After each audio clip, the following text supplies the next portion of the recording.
Welcome to the YouTube channel of government degree college for women तेजी Ahmedpur east. अस्सलाम वालेकुम dear students, उम्मीद है आप सब लोग खैरियत से होंगे।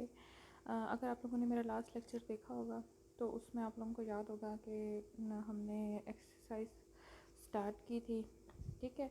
और उससे पहले हमने टाइप्स ऑफ फंक्शंस पढ़ी थी। नेक्स्ट लेक्चर में फिर हमने एक्सरसाइज 1.1 स्टार्ट की। उसके क्वेश्चन नंबर 1 से लेकर क्वेश्चन नंबर 3 तक हमने क्वेश्चन सॉल्व किए थे। तो आज हमारा नेक्स्ट लेक्चर है। उससे पहले मैं कुछ बताना चाहूँगी। लास्ट उस जो हमने इंट्रोडक्शन का सेकंड लेक्चर पढ़ा था, यानी कि जो इंडीड हमारा थर्ड लेक्चर बनता है, ठीक है। तो उसमें मैंने आपको पढ़ाया था उसमें मैंने आपको पढ़ाया था हाइपरबोलिक फंक्शंस के बारे में। उसमें मैंने साइन हाइपरबोलिक एक्स और कॉस हाइपरबोलिक की आपको वैल्यू याद करवाई थी, मतलब दिखाई थी लिख के। और उसके बाद उससे आगे डेरिवेशंस, मतलब मैंने कहा था कि आपने वैल्यू ज़ुबानी याद करनी है, एक्सरसाइज में यूज़ होंगी। उसके बाद नेक्स्ट डेरिवेशन करवाई थी। उसमें एक छोटी सी मिस्टेक हो गई है।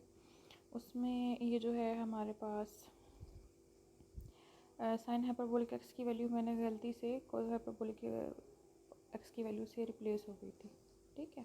तो आप लोगों ने ये क्या करना है कि साइन हाइपरबोलिक एक्स की उसमें जो वैल्यू मैंने लिखवाई थी e to power x minus e to power minus x over 2, वो ये होती है। और कोस हाइपरबोलिक एक्स की वैल्यू होती है e to power x plus e की पावर माइनस एक्स ओवर 2। मैंने साइन और कोस, यानी कि साइन वाले में मैंने प्लस वाला लिखवा दिया था और कॉस वाले में माइनस वाला। तो उससे आगे जो फॉर्मूले होंगे वो भी चेंज रहेंगे, मतलब डेरिवेशन जिनमें, तो उसके हिसाब से वो चेंज हो जाएगी। बस आपने ये वैल्यूज़ ठीक कर लेनी है, ठीक है। अच्छा जी, तो आज हम नेक्स्ट हमने थर्ड तक क्वेश्चंस कर लिए थे, यानी कि क्वेश्चन नंबर 3 तक कर लिया था।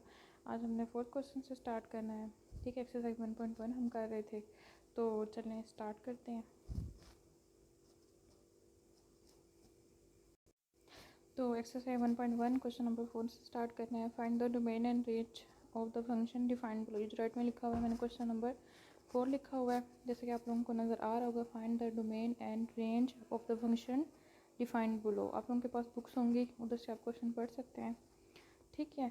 और इसके नीचे कुछ फंक्शन दिए हुए हैं, इसके काफ़ी सारे क्वेश्चन हैं, ठीक है। अच्छा, सबसे पहले जो मैं बताना चाहूँगी ये सब शुरू करने से पहले, कि आपने डोमेन निकालते वक्त किस चीज़ का ध्यान रखना है, ठीक है। दो चीज़ें आपके जहन में होनी चाहिए। जैसे मैंने पॉइंट्स बनाए हुए हैं ना, पॉइंट नंबर 1 और पॉइंट नंबर 2 बनाया हुआ है, ठीक है। इसमें पॉइंट नंबर 1 में है कि आपके पास सबसे पहली चीज़, तो अगर डिनोमिनेटर आ रहा है, फॉर एग्जांपल कोई जो वैल्यू आपको फंक्शन दिया हुआ है वो रैशनल फॉर्म में है। जैसा कि आप लोगों को याद होगा, हमने रैशनल फंक्शन पढ़ा था जिसमें कोई पी ऑफ एक्स होता है, नीचे क्यू ऑफ एक्स होता है, मतलब बटे में कोई वैल्यू आ रही होती है हमारे पास, जिसमें हमारे पास डिनोमिनेटर या बटे में कोई वैल्यू आ रही होगी, ठीक है। तो उसमें आपने सबसे पहले यही देखना है कि क्या कोई ऐसी वैल्यू है जिसमें हमारे पास डिनोमिनेटर में ज़ीरो आ जाता है, ठीक है। तो अगर ऐसा होता है कि डिनोमिनेटर में ज़ीरो आता है, हमारे पास नहीं आना चाहिए, क्योंकि आपको याद होगा लास्ट टाइम जब हमने डोमेन की एग्जांपल की थी कि अगर डिनोमिनेटर में ज़ीरो आ जाए किसी भी वैल्यू के, तो वो आंसर क्या आता है, इन्फिनिटी आ जाता है, ठीक है। तो इन्फिनिटी हमें नहीं चाहिए, इन अदर वर्ड्स। दूसरा, अगर पहले तो आपने चेक किया कि बटा तो नहीं आ रहा। दूसरा आपने देखना है डिनोमिनेटर, यानी कि वो रैशनल फंक्शन तो नहीं है। दूसरा आपने देखना है कि अगर अंडर रूट आ रहा है, ठीक है। अंडर रूट आएगा तो आपने ये देखना है कि कौन सी वैल्यूज़ हम उसमें एक्सक्यूट करें तो उससे हमारे पास एक कॉम्प्लेक्स नंबर बन जाए। कॉम्प्लेक्स नंबर कब बनता है, जब हमारे पास अंडर रूट में कोई नेगेटिव नंबर आ जाए। और अंडर रूट -1 आपको पता है आयोटा के इक्वल होता है। कॉम्प्लेक्स नंबर्स आप लोगों ने पढ़े होंगे प्रीवियस क्लास में, ठीक है। तो जब अंडर रूट में हमारे पास नेगेटिव नंबर आ जाता है तो वो तब कॉम्प्लेक्स नंबर बन जाता है। तो उसको हमने क्या करना है, अवॉइड करना है, ठीक है। तो इसमें क्वेश्चन नंबर 1 से स्टार्ट करते हैं। क्वेश्चन नंबर 1 में आपके पास गिवन है, फॉर एग्जांपल ये दिया हुआ है कि g of x is equal to 2x minus 5, ठीक है। ये फंक्शन दिया हुआ है। अब देखें, ना तो इसमें अंडर रूट है और ना ही इसमें हमारे पास क्या है, ना बटे में, यानी कि रैशनल फंक्शन भी नहीं है, या मतलब डिनोमिनेटर न्यूमिनेटर कुछ भी नहीं है इस तरह का। एक सिंपल फंक्शन दिया हुआ है। जो ऐसे फंक्शन होंगे जिसमें हमारे पास ना अंडर रूट होगा और ना बटे में कुछ, तो ऐसे फंक्शंस का यही है हमारे पास कि क्या उसकी डोमेन और रेंज में सारे के सारे रियल नंबर्स आएंगे। मींस यानी कि पूरा रियल नंबर सिस्टम आएगा। डोमेन ऑफ जी हमारे पास क्या आएगी, ऑल रियल नंबर्स। इस तरह रेंज ऑफ जी भी हमारे पास क्या आएगी, ऑल रियल नंबर्स, यानी कि set of all real numbers, पूरी की पूरी रियल नंबर्स का सेट आएगा।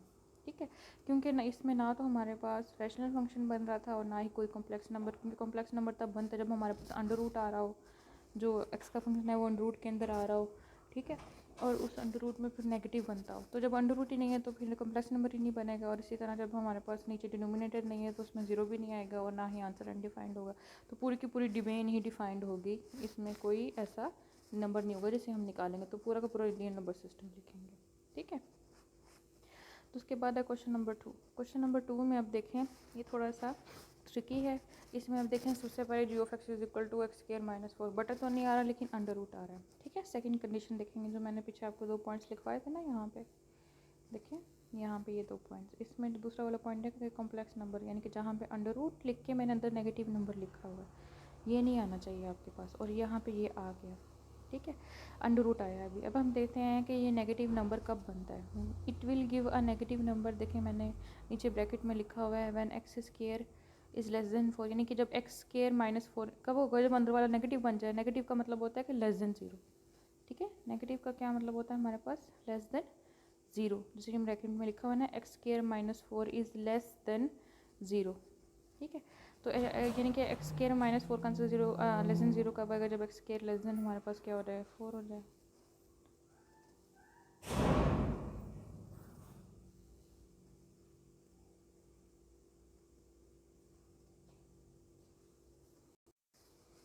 ठीक है, तो इसमें अब आपने क्या करना है, यानी कि 2 और -2 दो वैल्यूज़ मिली है ना आपको।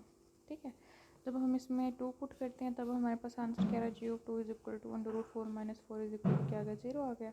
और g of -2 is equal to under root 4 minus 4 is equal to 0 आ गया। ठीक है, मतलब दोनों 2 और -2 पे जो बाउंड्री हमने, यानी से जो वैल्यूज़ निकालते हैं ना हम यहाँ से सॉल्व करके, लेस देन 0 करके जो आपने हमेशा वैल्यूज़ निकालनी है। ठीक है, सबसे पहला यही स्टेप होता है कि जो रूट के अंदर की चीज़ है उसको आप लेस देन 0 को इक्वल टू पुट करें। ठीक है, फिर देखेंगे कि कौन सी दो वैल्यूज आती है, इसमें +2 आता है और -2 आता है। ठीक है, आपने 2 और -2 दोनों के दोनों क्या कर दिए, लिख दिए। ठीक हो गया। इसके बाद आपने 2 और -2 दोनों पे वैल्यूज चेक की, फंक्शन की वैल्यूज चेक करनी है, दोनों पे क्या आ रही हैं, 0 आ रही हैं। मीन्स 2 भी शामिल होगा, -2 भी शामिल होगा, उनको हम नहीं निकालेंगे। ठीक है, एक्स स्क्वायर -4 का आंसर, दो चीज़ों का आंसर नेगेटिव कब आता है, जब हम जो और वो सब्ट्रैक्ट कर रहे हो या माइनस कर रहे हो उन दोनों को, जब पहली वाली चीज़ दूसरी वाली जो क्वांटिटी है उससे, जो पहले जिसमें से माइनस कर रहे हो और जिसको माइनस कर रहे हैं, वो जिसको माइनस कर रहे हैं अगर वो बड़ी होगी तो आंसर क्या आएगा, नेगेटिव आएगा। ठीक है, तो जब भी एक्स स्क्वायर का आंसर 4 से लेस देन आएगा तो तब ये। ठीक है, तो अब आपने देखना है उसके बाद इसका सेकंड स्टेप क्या होता है। सेकंड स्टेप में आपने, ये मेरे पास रियल नंबर लाइन बनी हुई है। ठीक है, ठीक है, ये रियल नंबर लाइन बनी हुई है आपके पास। ठीक है, इसमें मैंने रियल नंबर लाइन में ये हमारे पास -इन्फिनिटी से इन्फिनिटी तक होती है। आगे मैं आपको इंटरवल से समझाऊंगी तो उसमें मैं रियल नंबर लाइन सही तरह आपको बताऊंगी। ठीक है, ये रियल नंबर लाइन बनी हुई है, आप लोगों ने पढ़ी हुई होगी। ठीक है, तो इसमें हमारे पास सेंटर में हमारे पास 0 आ रहा है।